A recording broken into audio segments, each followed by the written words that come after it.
Double money मामले को लेकर फिर उठी आवाज। जाग जनता तेरी बारी आई समिति ने प्रेस वार्ता के जरिए की न्याय की मांग। 17 सितंबर को लांजी के स्थानीय निजी होटल में प्रेस वार्ता के दौरान डबल मनी कांड को लेकर जाग जनता तेरी बारी आई समिति के द्वारा जनता के पैसों को वापस दिलाने और आरोपितों के खिलाफ कड़ी कार्यवाही करने की मांग की गई। उनके द्वारा प्रेस विज्ञप्ति भी जारी की गई, जिसमें बताया गया कि वर्ष 2022 में लांजी, किरनापुर और बालाघाट क्षेत्र में डबल मनी कांड के नाम से एक बड़ा घोटाला कांड हुआ था। इस मामले में उन्होंने यह भी कहा कि प्रशासन ने ग्राम बोलेगांव सहित कई अन्य स्थानों पर छापा मारा था और कुछ आरोपितों को राशि के साथ तथा बाद में आरोपितों की संपत्ति भी जब्त की गई थी, लेकिन अभी तक इस मामले में कोई ठोस कार्यवाही प्रशासन की ओर से नहीं की गई। इस दौरान समिति के संरक्षक सुनील शर्मा, रमेश आसटकर, विजय कुमार मिश्रा, रुपेश रामटेक्कर, मुकेश पांडे, कृष्ण कुमार मिश्रा, शिवशंकर कचवाहे आदि प्रमुखता से मौजूद रहे। विषय को लेकर आज हम लोगों ने अपनी प्रेस वार्ता बुलाई है। क्या प्रमुख मांगे हैं या क्या प्रमुख मुद्दे हैं? अभी विगत दिनों से ये देखने में आ रहा है कि जो आरोपी गण है और प्रशासन के साथ एक साठगांठ का ऐसा परिदृश्य सामने आ रहा है कि जो क्षेत्र में आरोपियों के संपत्तियों की लिया है और वहाँ चैन से जी रहे हैं, और कुछ जो लांजी में हैं वो अपना हमारे जनता के पैसे से अपने भवन निर्माण कर रहे हैं और व्यापार व्यवसाय कर रहे हैं। और जब अगर वो जमानत पे जो आरोपीगण वापस आ गए हैं तो उनके पास जब जनता जाती है तो उनको पुलिस की धमकी दी जाती है कि हम आपको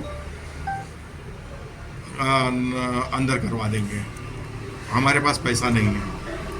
तो अब अगर ये स्थिति सामने आ रही है तो प्रशासन इसके ऊपर अपना क्या दृष्टिकोण रखता है कि भाई जो व्यक्तियों को आपने आरोपी बनाया, जमानत पर कर दिया, क्या उनकी प्रॉपर्टियां आपने सीज करी?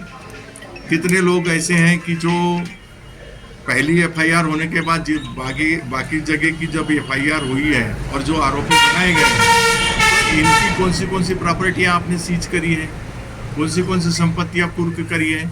और अगर आपने संपत्तियां जो कुर्क करी है तो वो संपत्तियों के ऊपर जो माननीय न्यायालय का जो आदेश था कि उसके ऊपर कुर्की के संबंधित आदेश को लगाकर उसमें एक पट्टिका लगाई जाए, तो इन्होंने सारी संपत्तियों पे वो पट्टिका नहीं लगाई।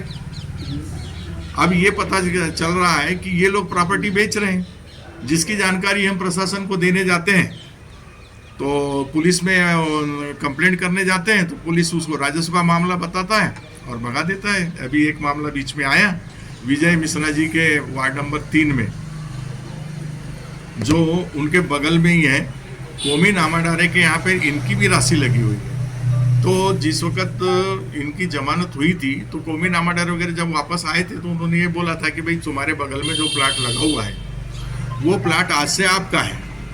तो उस वक्त हम लोग भी थे, रमेश भैया भी था, मैं भी था, सब लोग हम लोग थे। तो उसने बोला है कि हमने बोला कि भैया ऐसा बोलने से कैसे हो जाएगा, तो आप कुछ राइटिंग में दे दो। तो बोले हमारे वकील ने अभी ऐसा बोला है कि भाई आपको राइटिंग में किसी को कुछ भी कहीं साइन हस्ताक्षर नहीं करना है, इसलिए हमारे साथ मजबूरी है और आपके बगल में तो प्लाट है इसलिए आप उसको, अब वो आपका ही आज से। फिर इन्होंने वहाँ पे घेराबंदी करी, टीन का सेट वेट लगाया और उनको बता दिया। तो बोले ठीक है आपका है, आप आज से जो आपको करना है करते रहे। लेकिन उसके बाद अब हमको ये पता चला कि वो प्रॉपर्टी नसीम खान है सैकी के और भुवनेश्वरी बेदरे ने वो जमीन की रजिस्ट्री कर ली। अब वो जमीन की रजिस्ट्री कर ली, जब हमको पता चला तो हम विजय के साथ थाने में गए। थानेदार ने कंप्लेंट लेने से मना कर दिया, जबकि आरोपी की जानकारी दे रहे हैं। प्रवर्तन निदेशालय ने उसको बाद में समरी वाली जो नोटिफिकेशन भेजा है उसमें भी उस प्रॉपर्टी का नाम, करने वाले ने भी इतनी चालाकी किया है कि लोकेशन किसी दूसरी जगह का है और प्रॉपर्टी का लोकेशन अलग है और वो रजिस्ट्री हो गई। प्रशासन को चाहिए था विजय मिश्रा जी को बुलाते, गले में हार डालते और उनका सम्मान करके इनके ऊपर कार्रवाई करते हैं, परंतु थानेदार ने वापस कर दिया। डीएम साहब भी उसके ऊपर कोई ऐसा ध्यान नहीं दिए, ना उनकी जो फर्जी रजिस्ट्री की उनकी कोई एफआईआर हुई है। और जिस पुलिस वाले ने अगर आरोपी की जानकारी देने के बाद अगर उसकी कंप्लेंट लेने से मना करता है तो उस पुलिस वाले पर क्या कार्रवाई की गई? अभी तक कोई कार्रवाई नहीं हुई है। ऐसे करते करते इन्होंने लगभग हमारे क्षेत्र में 95% ऐसे चेक होल्डर हैं जिनके पास चेक है, परंतु उसकी एफआईआर पुलिस ने दर्ज नहीं की है। किसी से ये पूछना कि भाई इतनी राशि आपने कहां से लाई? अरे भाई, आपके पास कंप्लेंट लिखाने आ रहा है, आपका काम है कंप्लेंट लिखिए। आप ये किसी से ये नहीं पूछते, आपको कोई अधिकार नहीं है कि उसने पैसा कहां से लाया, चोरी से लाया, वह इनकम टैक्स देखेगा उसको। आपके पास कोई अधिकार नहीं है। ये तो उल्टा जो जानकारी देने जा रहे हैं उनको ही भगा दे रहे। हमारे भाई साहब गए थे देवचंद जी, ये यहाँ पर खेरे करके उनका चेक है, इन्होंने अपना प्लाट बेचा है बेंगलोर का, और प्लाट बेच के पैसा लगाया है। उसके पास गए तो उनको पुलिस की धमकी दे दिया उसने। राजनीतिक संरक्षण ने इतना ज्यादा चढ़ा दिया है कि ये आज पब्लिक के ऊपर हावी होने लगे। जिनका पैसा है उनका पैसे वालों को चमकाना शुरू कर दिया है इन्होंने। अब ये अगर इनकी जमानत हो गई है, यहाँ आ गए, तो इन्होंने पैसा का व्यवस्था करके जिनके पैसे उनके देने की व्यवस्था करनी चाहिए, या तो प्रशासन ने उनके प्रॉपर्टियों को कुर्क करना चाहिए, वापस इनको जेल खाने भेज देना चाहिए। इनको क्यों रखा है बाहर?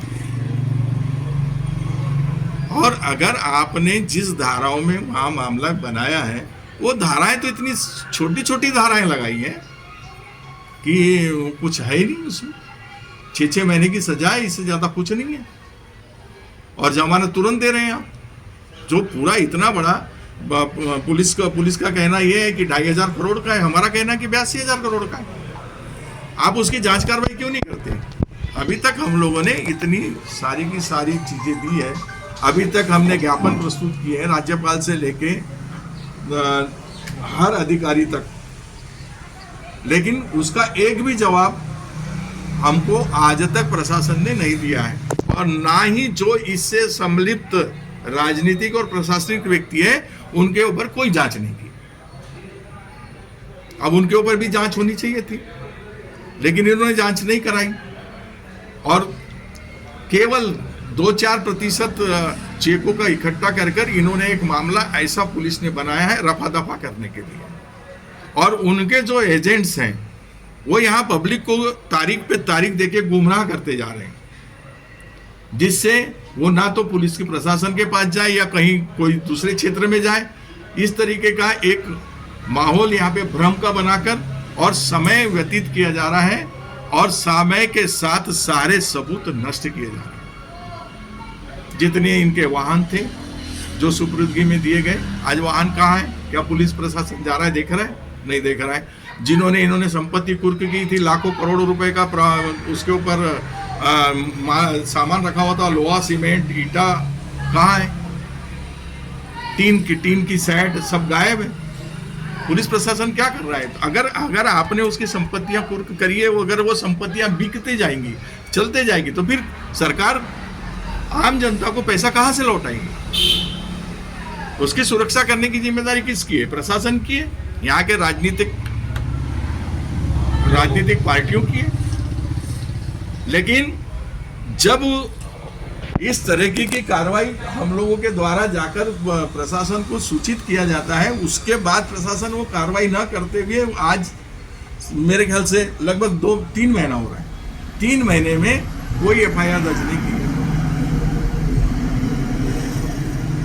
एक तो टोटल का टोटल लोकेशन भी गड़बड़ है। हमने जो बताया प्रॉपर्टी है, यहाँ पे अमडारे की साले टेकरी रोड के ऊपर अमडारे की प्रॉपर्टी थी, वो भी बिक गई। गोलेगांव में उसके पत्नी के नाम से थी, वो भी बिक गई। महाराष्ट्र बैंक के सामने आसटकर परिवार की जो जमीन पूरी प्रॉपर्टी थी वो राइसिंग एंड कंपनी को बेच दी गई। इस तरीके का सारा पैसा इकट्ठा हो रहा है। पैसा जा कहाँ रहा है? जब पब्लिक को नहीं मिल रहा है तो पैसा जा कहाँ रहा है? जो रिपोर्ट पहली FIR दर्ज की गई थी उसमें क्या क्या कमी थी, उसके बाद फिर इसमें जो संलग्न अपराधी थे वो कहाँ पर हैं, फिर से इनकी गिरफ्तारी हो, सोमेन नामा डाले, ऐसा कौन सी बहुत बड़ी पार्टी हो गई कि जो आप नहीं कर रहे हैं? यही ऐसा ही मामला कहाँ पर हुआ है? छत्तीसगढ़ में। छत्तीसगढ़ में महादेव ऐप घोटाला 600 करोड़ का, दिल्ली में शराब घोटाला है 150 करोड़ का, उसका ऊपर पूरा मीडिया ट्रायल हो गया। 600 करोड़ का घोटाला यहाँ का है महादेव ऐप में मुख्यमंत्री के बच्चे लड़के से मुख्यमंत्री तक की कार्रवाई हो गई वहाँ पर। लेकिन हमारे यहाँ पर जो संलिप्त है, जो राजनीति के लोग वहाँ पर है, जिस गांव में ये कार्यक्रम चल रहा था वहाँ पर जो ये इतनी बड़ी बड़ी बिल्डिंगें बन गई है, इनकी प्रॉपर्टी की जांच क्यों नहीं हो रही भाई? उन नेताओं की भी जांच करनी चाहिए। ये सारे पूरे विषय सामने आएंगे जैसी जैसी हमारी कुछ बातें हम लोगों ने इकट्ठी कर रखी है, कुछ और अब जानकारियां हमारे बीच में आएगी, उसको लेकर हम एक रणनीति बनाकर प्रशासन के ऊपर दबाव बनाएंगे और नहीं हुआ तो न्यायालयीन कार्रवाई के लिए भी हम लोग आगे बढ़ेंगे और इसका विस्तार करेंगे। और इसके साथ हम आज भी प्रशासन और बालाघाट जिले के सभी प्रशासनिक और राजनीतिक व्यक्ति से कहना चाहते हैं कि भाई आज भी समय है। अगर ये बात खुलने लगेगी तो बहुत दूर तक जाएगी, इसलिए इस मामले को जितने जल्दी हो सकता है उसको निपटाया जाए, आम जनता का पैसा मिल जाए। हमको किसी को जेल भेजने से या किसी की संपत्ति की जांच कराने में मजा नहीं है। हमको हमारा पैसा मिल जाए, जनता का पैसा मिल जाए। आप अपना राज करते रहो, हमको किसी के राजनीति से भी मतलब नहीं है।